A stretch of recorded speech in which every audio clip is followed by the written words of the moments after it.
That's why I seek out a YMCA wherever I've lived. I love that I can transfer my membership from one town to another, and I love that I can visit any YMCA anywhere in the city of I Atlanta. didn't know you were a YMCA fan. I am too. I met another, they have a parents' night out once a month, which I love. My husband and I can go on a date, and the little boy will go, and they'll play with other little kids there, and he always has so much fun. I met another parent who said that he lives within 20 minutes of 4 different YMCAs, and if you're a member of one, you can take advantage of all of them.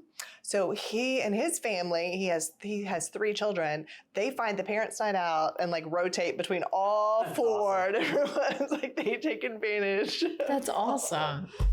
So I swim like 3 days a week. And when I was thinking about moving in town, I was like, oh, I'd have to give up my Y because it's so convenient to be 2 minutes away from my pool where I swim year round.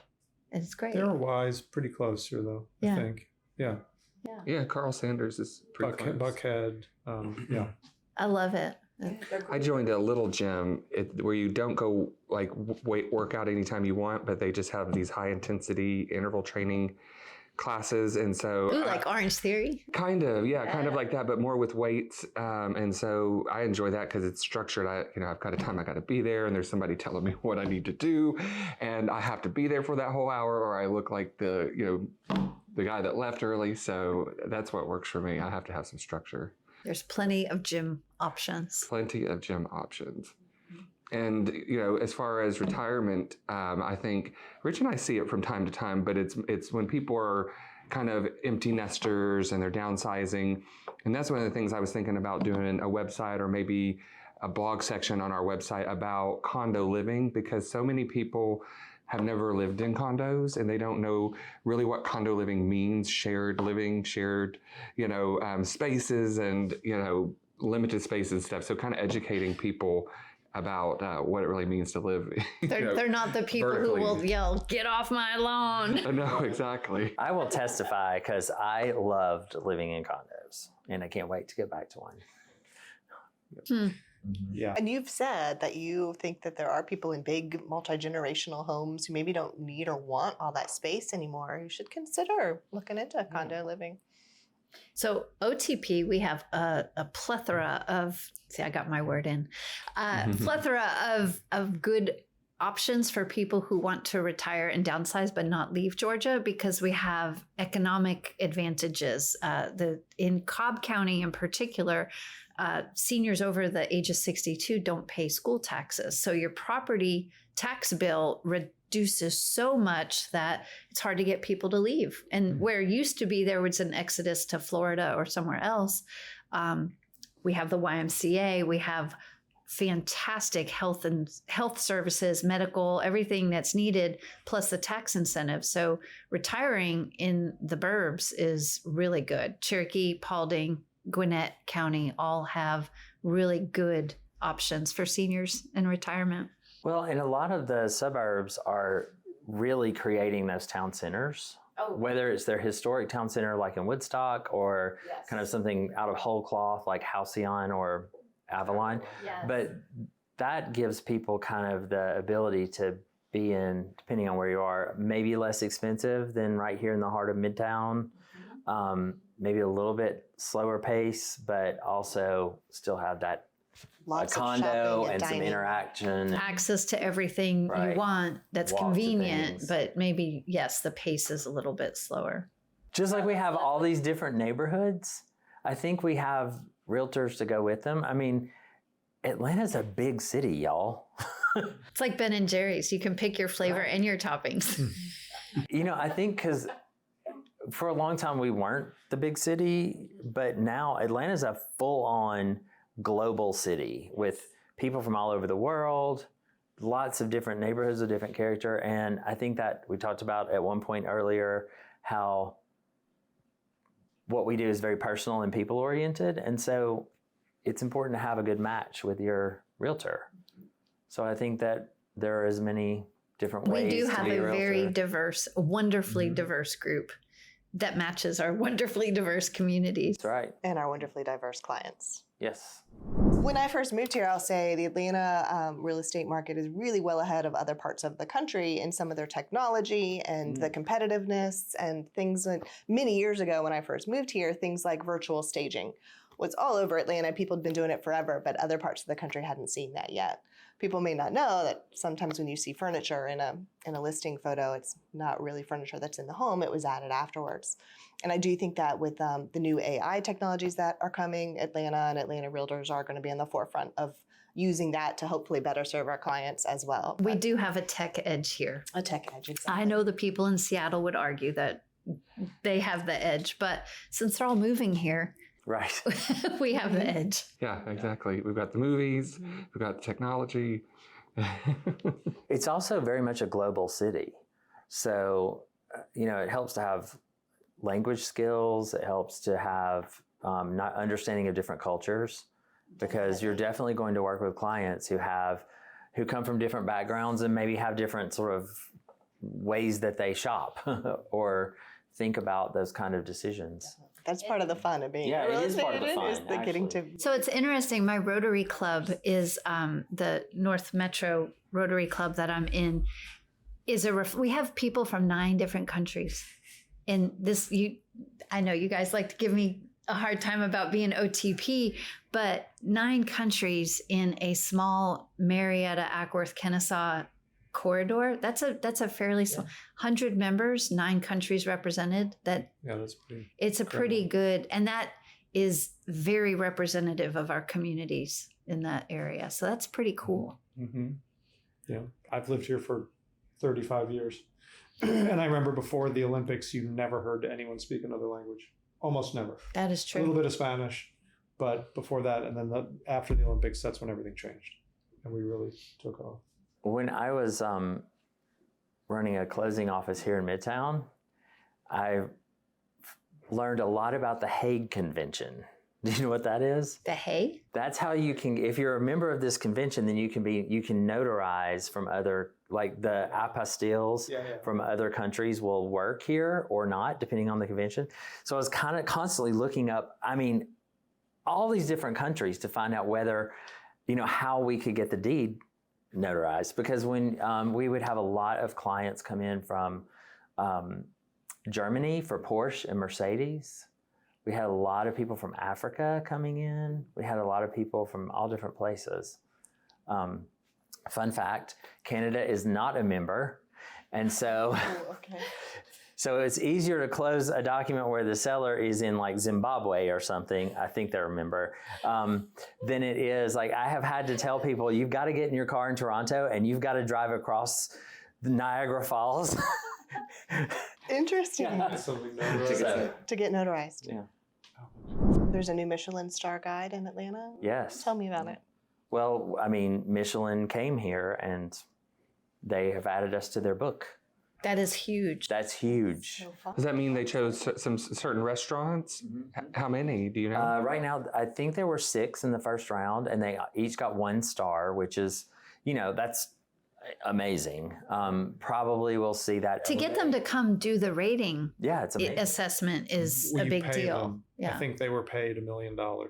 By whom? I don't. I'm not sure. That's what I heard yesterday. Really? Yes, they were paid. There was a group that wanted them to come, and so there's a financial incentive for them to come.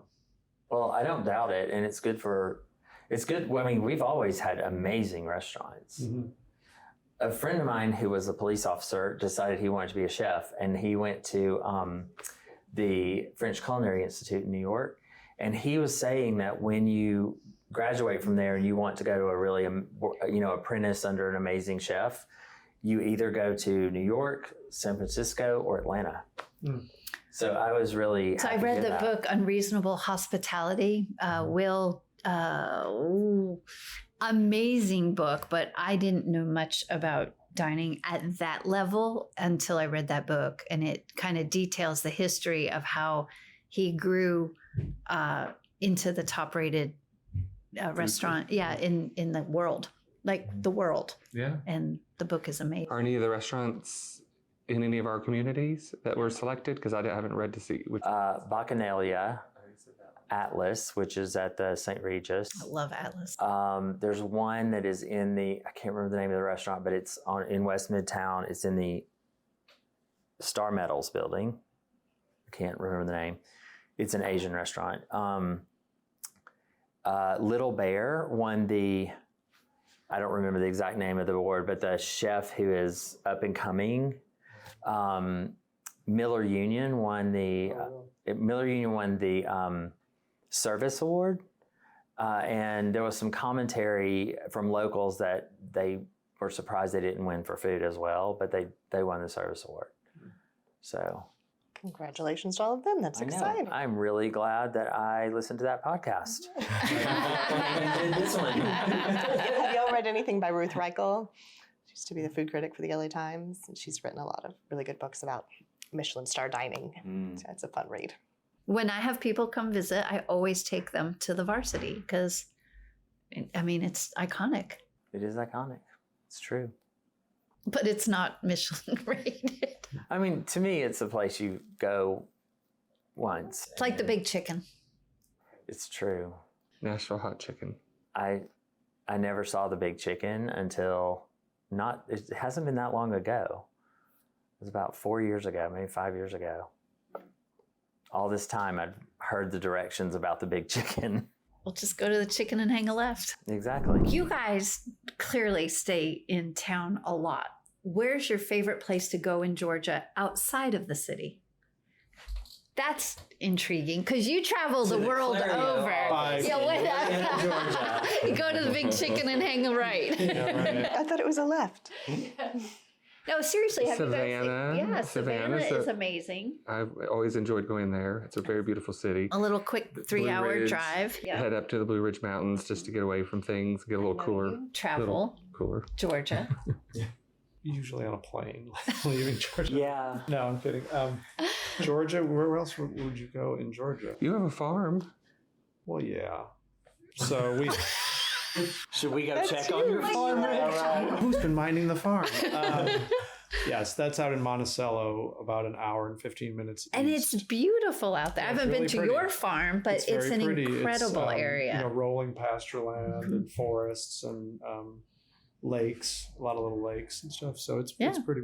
And fun fact is that I never realized it, but the town of Monticello was the filming location for My Cousin Vinny.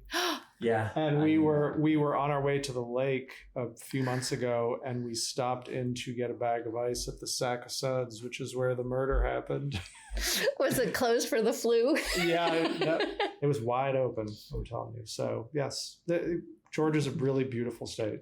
So I got to do a boat tour of luxury homes on Lake Lanier with one of my friends and agents that we're realm members together. So it was a fantastic way to see luxury lakefront properties on Lake Lanier, which is only an hour from where we're sitting right here. Yeah. And it was great. I mean, beautiful lakefront homes, boats of every shape and size. Yeah. It was great. And I think a lot of people don't realize how much there is right outside the city. Blue Ridge and the North Georgia mountains are incredible. All the way up to Blairsville at the state line is, if you want to see fall colors, which is what's happening right now. Tell me you've gone to the pumpkin patches. Judy, you took your son to the pumpkin patch. During the pandemic, we had a 2-week vacation time off, and we split the time, 5 days at the coast, 5 days at Lake Lanier, and then we spent 5 days up or 4 days up in the mountains near Dahlonega. And it was just beautiful. Georgia's a beautiful state. I love that we could go to the coast and the lake and the mountains, and it was all in the state of Georgia. It was safe. We felt safe at the time, and it's just, a beautiful state with so much to offer. Did you pan for gold in Dahlonega? Everyone pans for gold in Dahlonega. It has to be done. Savannah's amazing too. Like it's an old city, and it's so mysterious to me. It just has, it has a vibe of like a Venice vibe. I can see that. I'll take your word for that. It's a lot of that Spanish moss and stuff. But I don't know. It's I get the same vibe as Venice, but it's I think it's because of the water and the port and all that. It's really interesting. And cobblestone roadways. Right. Cobblestones make it, feel vintage. Feel vintage. But I went to the GAR meeting in September, and it was in Savannah, and my hotel was right on the river where they come into the port, and I was I think on the 6th or 7th floor, and I was kind of right eye level with these giant ships going by, and it just kind of is a reminder that you look out one side and it's these beautiful homes, and on the other side it's a very active port, and you're seeing all this amazing, humongous ships coming and bringing in commerce, and it is a huge with the big tractor trailer sized containers, the container ships, and cars and everything. And it's a neat juxtaposition. Have you ever been there for St. Patty's Day? I haven't, but the thought that always comes to my mind, I always remember the very final scene of Midnight in the Garden of Good and Evil. I can never get that scene out of my head, and so anytime somebody says Savannah, that's what I always go to that movie, because it does have, and that to me is kind of the feel that it has, that kind of mysterious vibe. And just east of here, in like Jefferson, Monroe, not Franklin, Washington. There's a Washington also, kind of between here and Athens. There are some great little towns that have their historic old towns, and a lot of really fun B&Bs there. So it's neat to go and. Madison's a really beautiful town out in that direction. It's fun to go stay there just for a weekend or something. Yeah, it is nice. So I know we talked a lot about the airport and like flying other places, but here in Georgia, there's a lot to do. Just weekend getaway. Right. You go to the farm. Six Flags. And you totally skipped over it. Really? I haven't been there in years. I love Six Flags. Do you? I love roller coasters. Yeah. I will 100% go with you. I haven't been since I was in high school. Which one's your favorite? Just let me know when. Oh, I forget all the ones. I think the Superman one, maybe, Yes. or the Batman one. Yeah, One of those Superman two. where you're flying. Yeah, except when I don't do the old wooden one anymore. You're inverted, and so all the weight is, and then they start to go, and then it stops, and you're there for 15 minutes on your stomach after you. Yeah, that happened to me. How do you feel about that? Oh, it was lovely. I gotta tell you. Yeah. It's good after a fair. And then I'm the first car to go after whatever stopped us in the first place. I'm like, great, thanks a lot. You're okay though. I made it. Yeah. Yeah, that's good. I think too, the airport is definitely a benefit. If you can't find what you need in Georgia, it's a quick flight away. Yeah. I love you guys. I'm going to Chicago for a birthday party this weekend. Oh, good luck. fun. Stay away from public transportation. I'm not scared. Thank you so much for joining us. We hope you'll tune in for our next podcast of Clearly Georgia, where we talk about all things Georgia related. I'm Deborah Morton with Clario Real Estate. I'm John Anderson with Space in Town Realtors. And I'm Rich Segovich with Space and Town Realtors. I'm Judy Jernigan with Sage and Grace Realty Group. And I'm Leslie Johnson, the broker for Clario Real Estate.